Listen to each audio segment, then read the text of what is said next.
Hello बच्चों, कैसे हैं? उम्मीद है सब बहुत अच्छे होंगे। मैं भी बहुत अच्छा हूँ। मैं अंशुल जौहरी। आज इस वीडियो में डिस्कस करेंगे कि ट्वेल्थ क्लास का इकोनॉमिक्स का सिलेबस क्या है। साथ साथ ये भी डिस्कशन होगा हम लोगों का कि कौन कौन से यूनिट ज़्यादा इंपॉर्टेंस हैं for paper point of view से। For better understanding before starting the video you all must download the syllabus from the link given in the description box. Okay, let start the video.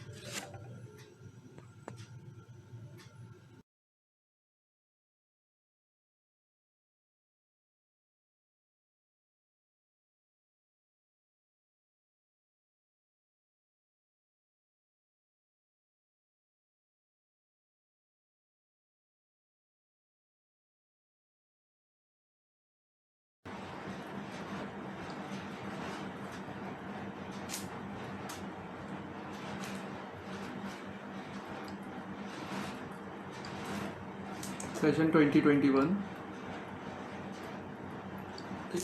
तो इसमें आपकी theory जो है, जो आपका question paper आएगा वो 80 मार्क्स का आएगा।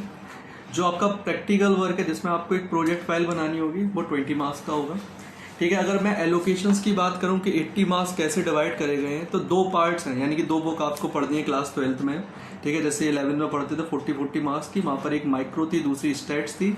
यहाँ पर 11th में आपकी माइक्रो और स्टैट्स थी, यहाँ पर मैक्रो, ठीक है ना, मैक्रो है, और दूसरी है इंडियन डेवलपमेंट। ठीक है। मोस्ट बेसिकली ये जो पार्ट भी है वो थ्योरी है। ठीक है। इसमें ज़्यादातर थ्योरीज हैं। ठीक है। थ्योरी से रिलेटेड टॉपिक है यहाँ पर। अगर पार्ट ए की बात करता हूँ तो पार्ट ए में कुछ चैप्टर्स न्यूमेरिक हैं, कुछ मतलब कुछ एनालाइजिंग बेस है, कुछ थ्योरी है। ठीक है। तो जैसे पार्ट ए में अगर मैं बात करूँ national income and related aggregates की, ये यूनिट है। ये सब यूनिट्स दे रखे हैं, चैप्टर्स इनके नीचे दे रखे हो। ठीक है ना। चैप्टर्स अलग अलग बुक में अलग अलग ढंग से हैं। ठीक है। हर बुक में अलग अलग में। ठीक है। किसी में 8 चैप्टर हैं, किसी में 10 चैप्टर हैं, किसी में 12 चैप्टर्स हैं। लेकिन ये यूनिट जो सीबीएसई ने इशू किया उसके अकॉर्डिंगली 5 यूनिट्स हैं आपके पार्ट ए में।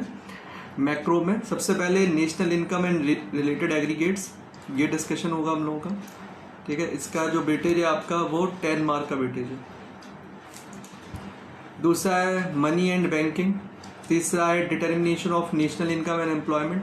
चौथा है गवर्नमेंट बजट इकोनॉमी। और 5th चैप्टर है आपका बैलेंस ऑफ पेमेंट। ठीक है। National income and related aggregate 10 mark का वेटेज है। ठीक है। बैंकिंग और मनी 6 मार्क का वेटेज रखता है। Determination of national income and employment, ठीक है, अगर आप देखो तो इस पूरे यूनिट में सबसे बड़ा यूनिट ये और ये है। ठीक है। मार्किंग के बेस पर अगर आप इनके कंटेंट देखोगे तो उसमें सिलेबस भी अच्छा खासा है। उसके बाद अगर मैं बात करूँ इंडियन डेवलपमेंट की, तो आपकी इंडियन डेवलपमेंट में सबसे पहले डेवलपमेंट एक्सपीरियंस, ठीक है ना, 1947 टू 1990 तक।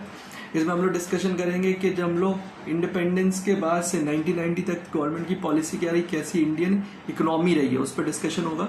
ठीक है। इकोनॉमिक रिफॉर्म्स क्या हुए, क्या क्या चेंजेस आए 1991 में, न्यू इकोनॉमिक पॉलिसी वगैरह पास हुई गई। उसके बाद है current challenges facing Indian economy, कौन कौन से फेसेस को चैलेंज कर रहे, बहुत सारे चैप्टर्स हैं इसमें। एम्प्लॉयमेंट वगैरह, ठीक है, अनएम्प्लॉयमेंट, ठीक है, प्रॉपर्टीज, ये सारे चैप्टर्स हैं। एम्प्लॉयमेंट वगैरह डिस्कशन करेंगे हम लोग। ठीक है। ये आपका यूनिट हो गया। तीसरा है डेवलपमेंट एक्सपीरियंस ऑफ इंडिया। ठीक है। एक कंपैरिजन करेंगे नाइबर्स कंट्रीज के साथ, जिसमें हम लोग की पाकिस्तान, चाइना वगैरह है। अगर आप इसमें देखो सबसे ज्यादा वेटेज रखता है ये यूनिट। ठीक है ना। अब देखोगे आधे से ज्यादा मार्क का है ये यूनिट, 22 मार्क्स का। पार्ट बी में 22 मार्क्स का केवल और केवल current challenges face in the India है, तो इसका कंटेंट भी लार्ज है। ठीक है। ये दोनों एलोकेशंस हो गए आपके, पार्ट ए और पार्ट बी की बात मैं कर रहा हूँ। ठीक है। 20 मार्क्स का आपका प्रोजेक्ट है, ये आपका पार्ट ए 40 मार्क्स का, जहाँ पर आपने कुछ चैप्टर डिस्कस किए। ठीक है ना। 4-5 यूनिट्स हैं आपके। 10 मार्क का national income and related aggregates. Bank money and banking आपका 6 मार्क का है।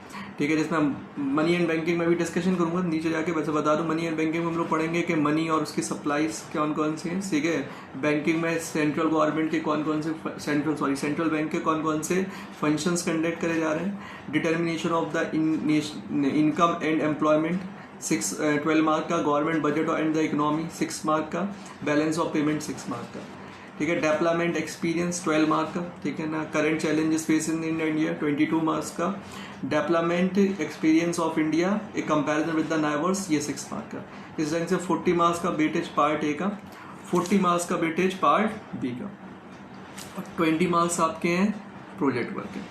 अगर मैं पार्ट ए का डिस्क्रिप्शन थोड़ा देना स्टार्ट करूँ या डिटेलिंग करूँ, तो पार्ट ए में यूनिट 1 जो है आपका वो नेशनल इनकम और एग्रीगेट से रिलेट करता है। नेशनल इनकम है रिलेटेड एग्रीगेट्स। इस मैक्रो क्या होती है थोड़ी सी उसकी बात चर्चा करेंगे। फिर बेसिक कॉन्सेप्ट क्या है मैक्रो में, कुछ बेसिक कॉन्सेप्ट पढ़ेंगे, जैसे कंजप्शन गुड्स किसको बोलते हैं, कैपिटल गुड्स किसको बोलते हैं, ठीक है ना, फाइनल गुड्स किसको बोलते हैं, इंटरमीडिएट गुड्स किसको बोलते हैं, ठीक है। और भी बहुत सारी चीज़ें टाइम टू टाइम बता, प्रोड्यूसर गुड्स को भी थोड़ा सा डिस्क्रिप्शन वो डिस्क्राइब कर दूंगा।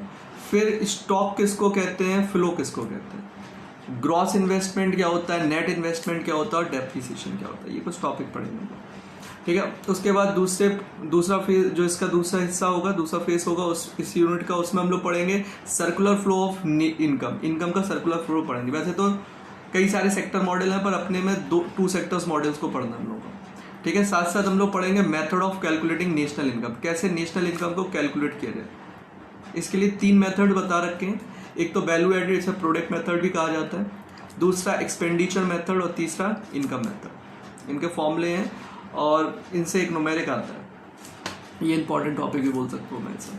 फिर related aggregate related to the national income, कुछ एग्रीगेट रिलेट करते हैं नेशनल इनकम से, जैसे कि जीडीपी क्या होता है, एनएनपी क्या होता है, ठीक है, जीएनपी क्या होता है, ये सब ग्रॉस नेशनल प्रोडक्ट क्या होते हैं, नेट नेशनल प्रोडक्ट क्या होते हैं, ठीक है ना।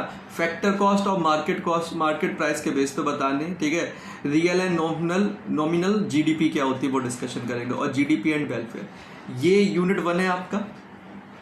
अगर मैं बात करूँ यूनिट 2 की, तो यूनिट 2 में हम लोग डिस्कस करेंगे मनी एंड सप्लाई। जैसे इसमें लिखा है यूनिट में आप देखोगे 2 टॉपिक है, एक तो मनी, दूसरा बैंकिंग। तो मनी में अगर बात करूं तो मनी में meaning and supply of money, ये डिस्कशन करेंगे कि कितना करेंसी हेल्ड करी हुई है पब्लिक, या नेट डिमांड डिपॉजिट कितने रखे हुए हैं कॉमर्शियल बैंक के साथ, ठीक है।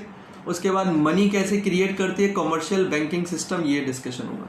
और दूसरा हम लोगों का जो बैंकिंग में पढ़ना है उस, ठीक है, दूसरा टॉपिक हम लोगों का कौन सा हो जाएगा, central bank and it's functions, ठीक है ना। अब जनरली हम लोगों को पता है सेंट्रल बैंक हम लोगों के इंडिया में आरबीआई होती है, रिजर्व बैंक ऑफ इंडिया। तो बैंक ऑफ इशू मानी जाती है, गवर्नमेंट बैंक जानी जाती है, बैंकर्स बैंक मानी जाती है। Control of credit through the bank rate, किस किस के थ्रू वो क्रेडिट रेट को कंट्रोल करता है। बैंक रेट क्या है, सीआरआर क्या है, एसएलआर क्या है, रेपो रिजर्व रेट क्या है, ठीक है, रिजर्व रेट क्या है, ठीक है ना, रेपो रेट क्या है, ठीक है, ये सारी चीजें बढ़ेंगे। Market operations, open market operation कैसे कंट्रोल करते हैं, या मार्जिनल रिक्वायरमेंट क्या होता है, ये सारी चीजें क्रेडिट कंट्रोल पॉलिसीज है, ठीक है, मॉनेटरी पॉलिसीज जैसे बोल सकते हैं गवर्नमेंट की। उसके बाद हम लोग डिस्कशन करेंगे next unit that is called the determination of the determination of the income and employment, जहां पर आप aggregate demand and it's components की बात करेंगे, ठीक है ना, कि कंज्यूमर्स के पॉइंट ऑफ व्यू से क्या है। तो शॉर्ट टर्म इक्विलिब्रियम पॉइंट्स कब होंगे, इन्वेस्टमेंट मल्टीप्लायर कब होते हैं, ठीक है ना, उसका मैकेनिज्म क्या है, फुल एम्प्लॉयमेंट क्या है, इनवॉलंटरी अनएम्प्लॉयमेंट किसे बोलते हैं, ठीक है ना, ये कुछ टॉपिक पढ़ेंगे। प्रॉब्लम्स को, जो एक्सेसिव डिमांड या डेफिसिट डिमांड होगी, कमी होगी जो, ठीक है ना, कमी या ज्यादा होगी डिमांड की, ठीक है ना, एक्सेसिव डिमांड या डेफिसिट ऑफ डिमांड है उसकी प्रॉब्लम, ठीक है ना, उसे कैसे कंट्रोल करेंगे, वो क्या होती है, इन सारी चीजों की बात करें, कैसे गवर्नमेंट अपने टैक्स के या मनी सप्लाई से इनको कंट्रोल करता है, इस पर डिस्कशन करेंगे। फिर हम लोगों का 4th यूनिट आएगा गवर्नमेंट बजट एंड इकोनॉमी। इसमें गवर्नमेंट बजट, आपने कई बार देखते हैं एनुअल बजट पास होते हैं, तो गवर्नमेंट बजट क्या होते हैं, उसमें रिसिप्ट कितना आता है, कहाँ कहाँ से रिसिप्ट आता है, ठीक है, तो रेवेन्यू रिसिप्ट कौन से होते हैं गवर्नमेंट के, कैपिटल रिसिप्ट कौन से होते हैं, क्लासिफिकेशन उनका डिस्कशन किया जाएगा एक्सपेंडिचर्स का, कि रेवेन्यू एक्सपेंडिचर्स कौन से होते हैं, कैपिटल एक्सपेंडिचर्स कौन से होते हैं, ठीक है, और रेवेन्यू डिफिसिट, फेसियल डिफिसिट, इन सबको कैसे हैंडल करेंगे, इनकी मीनिंग क्या है, ठीक है, गवर्नमेंट डिफिसिट क्या है, उनके बारे में डिस्कशन होगा। लास्ट पॉइंट है आपका, लास्ट यूनिट जो है आपका that is called the part 1 में, वो है बैलेंस ऑफ पेमेंट। अब बैलेंस ऑफ पेमेंट क्या होता है कि हम लोग को पता है जितना भी इंपोर्ट एक्सपोर्ट होता है, ठीक है ना, वो रिजर्व के थ्रू होता है, फॉरेन रिजर्व के थ्रू। तो उसके मीनिंग क्या है, बैलेंस ऑफ पेमेंट के कंपोनेंट्स कौन से हैं, ठीक है ना, फॉरेन एक्सचेंज रेट क्या होता है, फ्लेक्सिबल रेट्स क्या है, फिक्स रेट क्या है, ठीक है, डिटर्मिनेशन कैसे करते हो फॉर एक्सचेंज रेट, ठीक है ना, इन द फ्री मार्केट, ये सारी चीज़ें डिस्कशन होगी किसमें, हम लोगों के पार्ट ए में। ठीक है, अब जैसे आप पार्ट ए में देखते हो हम लोगों ने डिस्कशन किया था सबसे ज़्यादा जो वेटेज का यूनिट था वो यूनिट नंबर 3 और यूनिट नंबर फर्स्ट। ठीक है, यूनिट नंबर 3 और यूनिट नंबर फर्स्ट हम लोगों का सबसे ज़्यादा वेटेज रखता था। 10 नंबर का यूनिट फर्स्ट था और 12 नंबर का यूनिट 3 था। उसके बाद अगर मैं पार्ट बी पे जाता हूँ, ठीक है ना, यूनिट 6, अगर सीरियल टी से चलूँ तो यूनिट 6, तो डेवलपमेंट एक्सपीरियंस 1947 और 90s, इकोनॉमिक रिफॉर्म्स क्या हुए 1991 में, ये टॉपिक है जिसमें हम लोग डिस्कशन करेंगे कि इंडिपेंडेंस के बाद गवर्नमेंट के जो 5 ईयर प्लान्स थे उनके गोल्स क्या थे। ठीक है, इकोनॉमिक सिस्टम्स कैसा है, मेन फीचर्स या प्रॉब्लम्स क्या है। ठीक है ना, पॉलिसीज ऑफ द, ऐसे बोल सकता हूँ मेन फीचर्स, प्रॉब्लम या पॉलिसी क्या है एग्रीकल्चर की, क्योंकि हम लोगों को पता है 1947 से 1990 तक कुछ हद तक एग्रीकल्चर सेक्टर्स का बहुत बड़ा इंपॉर्टेंट रोल रहा इकोनॉमिक ग्रोथ में या इकोनॉमी में। ठीक है, फिर 1990 गवर्नमेंट की न्यू इकोनॉमिक पॉलिसी जो आई है, रिफॉर्म्स क्या लिए, क्या क्या स्टेप लिए। ठीक है, उसके फीचर्स क्या थे, लिबराइजेशन, प्राइवेटाइजेशन, ग्लोबलाइजेशन। जो एलपीजी पॉलिसी थी गवर्नमेंट की वो 1991 में आई।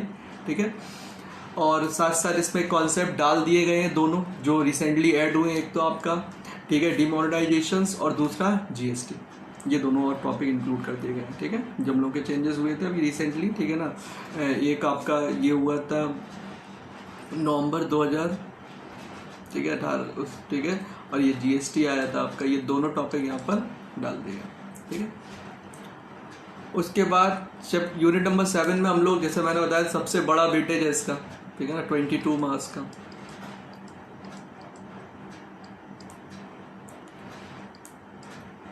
ठीक है, हम लोग डिस्कस करेंट चैलेंजेस क्या इंडियन इकोनॉमी फेस कर रही है। ठीक है ना, तो सबसे पहले, ठीक है, गरीबी, property, capital, human capital formations. ठीक है ना, how the peoples become the resources, कैसे लोगों को रिसोर्सेज बनाया जा सके, क्योंकि अगर हमारे पास रिसोर्सेज यानी कि human factors is also considered as resources, अगर वो बेटर है तो ऑटोमेटिकली इकोनॉमिक ग्रोथ होगी। अगर आप रिसोर्स, ऐसा बोल सकता हूँ मैं, अगर आप physical resources human correct human resources के पास देंगे तो उसे वो बहुत अच्छे ढंग से यूटिलाइज कर सकता है, और अगर वो गलत लोगों के हाथ में जाएंगे, या ऐसे बोल सकता हूँ जो उसका एफिशिएंट यूज नहीं कर पाएंगे, तो आपको उतना प्रोडक्शन नहीं हो पाएगा। तो कैसे उन्हें और ज्यादा यूजफुल रिसोर्सेज बनाया जाए, रोल्स क्या है ह्यूमन कैपिटल्स के इन द इकोनॉमिक डेवलपमेंट में, या ग्रोथ ऑफ एजुकेशन सेक्टर, उनका एजुकेशन सेक्टर बहुत इंपॉर्टेंट रोल प्ले करता है कैपिटल, ह्यूमन कैपिटल फॉर्मेशन में।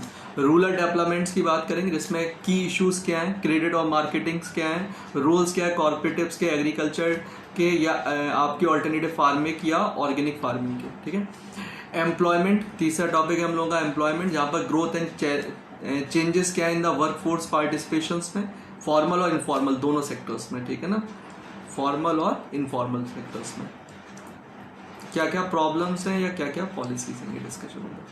फिर हम लोगों का इंफ्रास्ट्रक्चर्स की बात करेंगे, इसमें मीनिंग एंड द टाइप्स पढ़ेंगे हम लोग। ठीक है ना, केस स्टडीज की थोड़ी सी डिस्कशन होगा, एनर्जी या हेल्थ पे बात करें, प्रॉब्लम्स क्या है, पॉलिसीज क्या है इनके बारे में, और सस्टेनेबल इकोनॉमिक डेवलपमेंट, यानी कैसे हम लोग, सस्टेनेबल इकोनॉमिक ग्रोथ का मतलब होता है कि कैसे हम लोग प्रेजेंट जनरेशंस की नीड को सेटिस्फाई करते करते फ्यूचर जनरेशंस की नीड्स को ध्यान में रखते हुए प्रेजेंट जनरेशंस की नीड को सेटिस्फाइड करते, इस ढंग से रिसोर्सेज को, यूटिलाइजेशंस को, या इस ढंग से डेवलपमेंट को हम लोग सस्टेनेबल इकोनॉमिक डेवलपमेंट करते हैं। तो उसके बारे में पढ़ेंगे, उसका इफेक्ट पढ़ेंगे।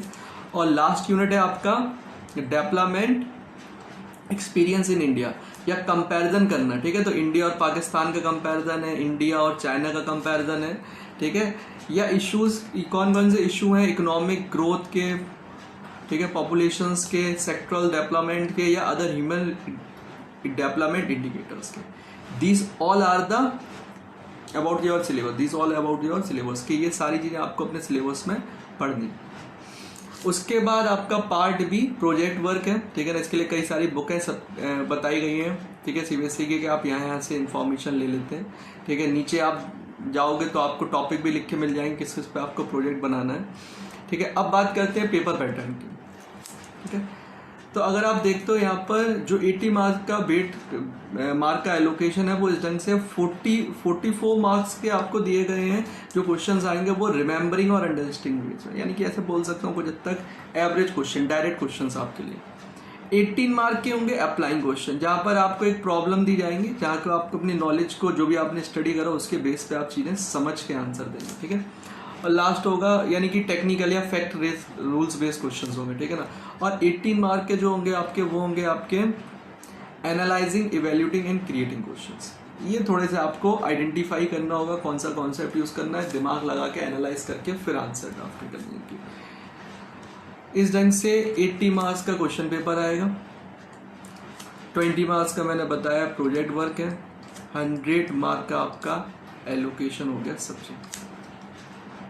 उम्मीद है मेरे ख्याल से सभी लोगों को सिलेबस समझ में आ गया होगा, ठीक है। तो आज की वीडियो, ये वाली वीडियो बस इतनी थी। इसमें हम लोगों ने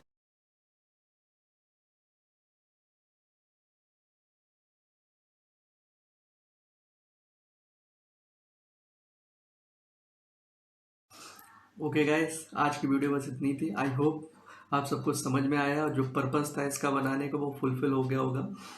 आप सबको समझ में आ गया होगा सिलेबस क्या है क्लास 12 का इकोनॉमिक्स का। तब भी अगर आपके कोई डाउट्स हो तो ज़रूर पूछेगा, मैं उसका आंसर दूंगा। नेक्स्ट वीडियो जो होगी हम लोग की, उसमें हम लोग डिस्कशन करेंगे introduction of the economics and branches उसकी, माइक्रो मैक्रो, ठीक है। और उसके बाद हम लोगों का 12th का सिलेबस स्टार्ट होगा। Okay, good bye, take care.